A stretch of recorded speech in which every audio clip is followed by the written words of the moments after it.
Hey guys, this is National Master Kevin Yang back at it with another video.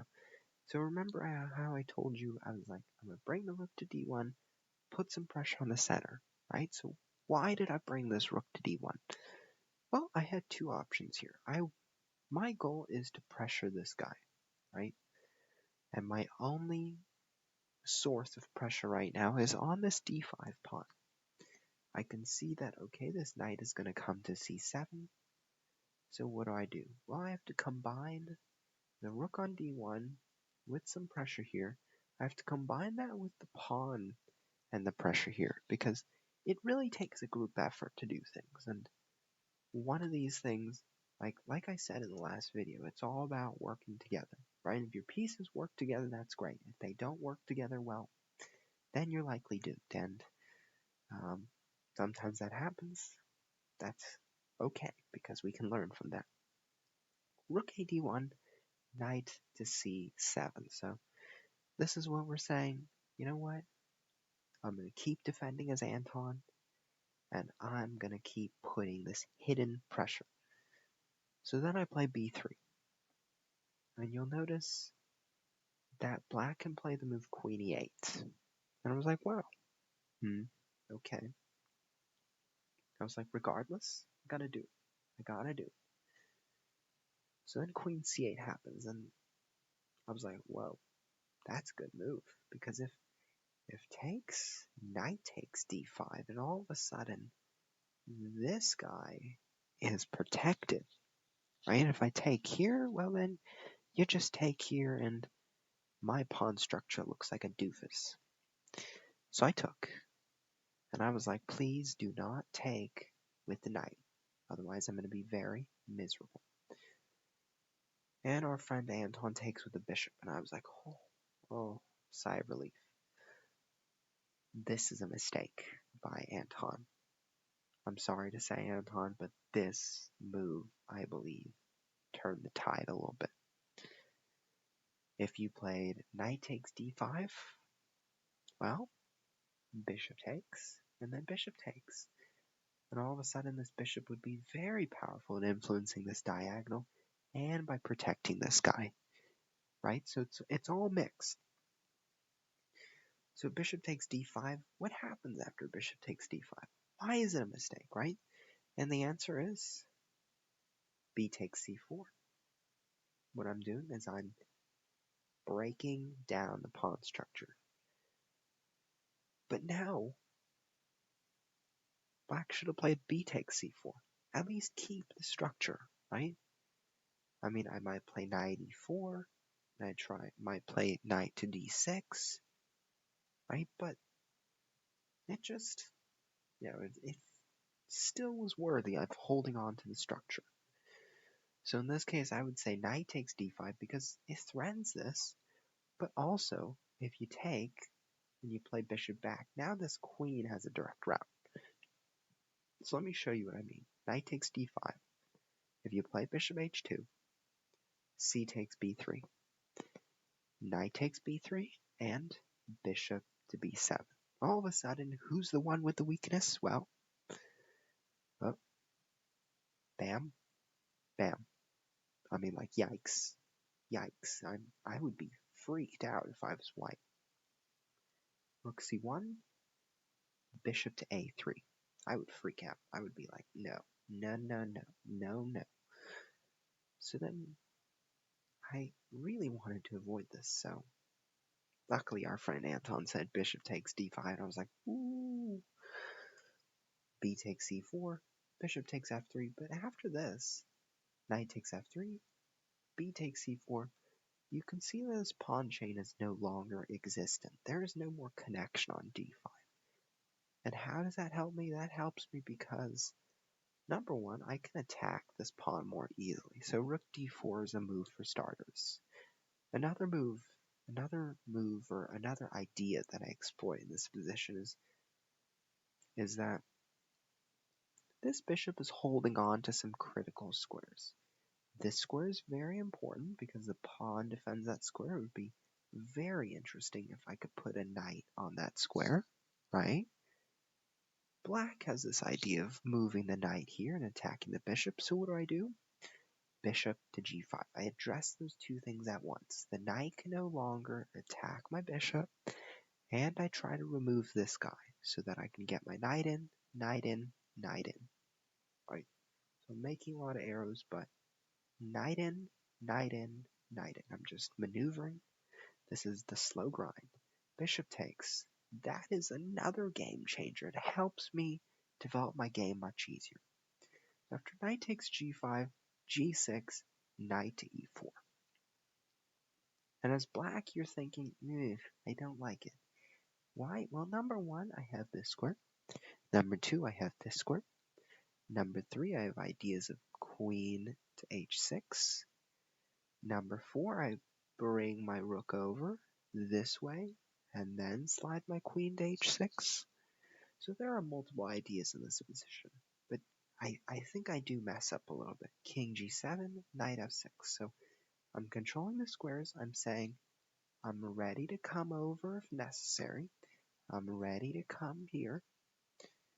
So after knight e8, which is a very interesting move, I could have played the move knight to d7. Because what does knight to d7 do? Well, number one, it moves the rook. But number two, it says knight to b6, and all of a sudden these two guys look like doofuses. And that is unfortunate. So knight to e4, knight to c7, and I was like, I cannot repeat in this position. It's so gorgeous. Like, I will not get a positionally great position anytime soon. So I said, let's go queen to e2. What I want to do? Well, I want to play rook to d4, maybe take the pawn, or I slide my queen over to h4. What were my other moves on the table? Well, I could have played knight d6. I could have played maybe queen to d2 to g5, but I decided to play queen to e2. Just look after this. Here, Anton makes the right move in saying knight to d5, queen to f3, and now queen to d8. So at this point, I was like, okay, in a normal game, I would play knight to f6, and I would say, you cannot take because I'm going to take on d8. So that's in a normal game. Knight to f6, knight takes f6, rook takes d8. The queen is hanging, that's it, right? So if knight to f6, if you just ignore it, well, I get one pawn, and I would be happy because this pawn is easier to grab. Maybe I play rook d4, right? So instead of playing knight to f6, I said, I don't want to trade my knights yet. I like my knight, so I'm going to play rook to d4. Second best move, right? Queen d7, I said, do I want to take that pawn? Maybe not. I want to attack. So I play queen g3. Now I could have taken the pawn. I'm just saying, I leave it all open on the table, but I don't want to trade rooks, right? I don't want my pawns to look very weak yet. So first of all, I go on the offensive. Rook fc8, h4. Now I could have also played knight to d6 and said, I'm going to take this pawn again, but like I said before, I'm going to hold off on that. h4, h5, f4. What am I doing now? Well, I'm saying f5 is a viable option because after takes here, well, I take with a rook, it's pinned, I might take the knight soon. All these options are for me. King h6, or king h7, my bad. And here, I was thinking about the move f5. I was like, doesn't work. Because after g takes f5, knight g5, king h8. And then I was stumped. And the fact is, I have a very brilliant move here. I have two moves here, as a matter of fact. Queen f3, and queen takes h5, and this knight cannot get back to f6. Or just rook takes, pawn takes, queen to f3. Both moves are good, but I somehow did not find queen to f3. I just said knight to g5, king to h8, and I said, what the heck do I do? Right? I was looking for can I do this?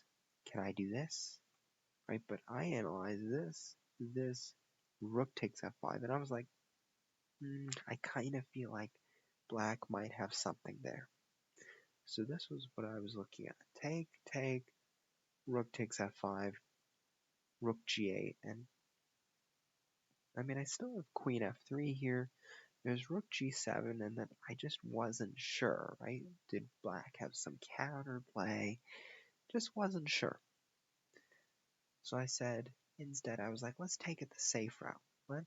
Instead of playing f5, let's play knight d6. Rook c7, queen to h3. This is the safe route. I'm saying we play g4. And here, black has another brilliant move here. Black has to take advantage of the pawn's defense on the knight to play a defensive move himself. So at this moment, if you can find it, it would be really good. But it's a very hard move to find. So to find this move on black's perspective, number one, we have to realize that white is going to play g4. Right? That is the first logical thought process to say, okay, my opponent is about to do this. How can I stop it? Right? How can I get the fire truck to get to the scene to blaze the fire? And it's not very clear how, right? The knight can't go back because take. Knight can't go here because take, right? So what happens? And then comes the move f5. And all of a sudden you're like, why not en passant? Well, knight's gone. And thank you and good night. So obviously can't do that. So now what does white do? Well, white has to play rook b1 and try to infiltrate a different way. So this was a mistake on my part. Playing knight d6 and playing queen h3, I should have just said, you know what? f5, Hail Mary. I should have just gone for it. f5, g takes f5, and then queen to f3. Same idea, same old, just didn't see it. Didn't see it, that was really sad. But you know what? That's okay. That's okay if I don't spot things. Queen h3, knight b6. Now I play g4. I'm finally doing it, but I'm going the slow way. It's taking me more time. I should have played it earlier. I'm just being a little less decisive on the day. But that has to do with a lot of simuls, a lot of thinking, and yes, rook g8. Now this is a good move because after this is a defensive resource. Take and take with check. King h1, well, you bring the rook to g4 and say, I have stiff resistance. So I played king to h1. Now at this point, I could have also played king to h2, could have also played king to f2, but I said king to h1.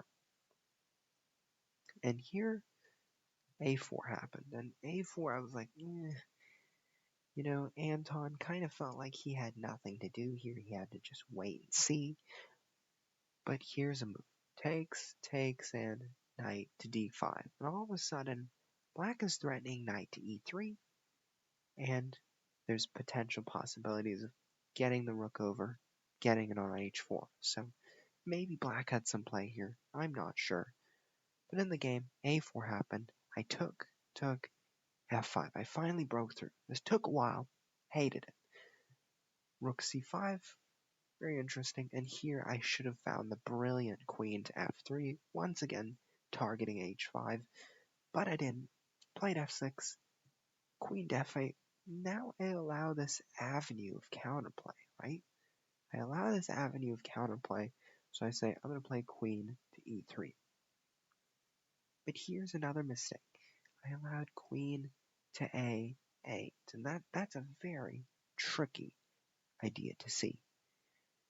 But, I mean, that's what happens sometimes. Sometimes you're in time pressure, you're fatigued.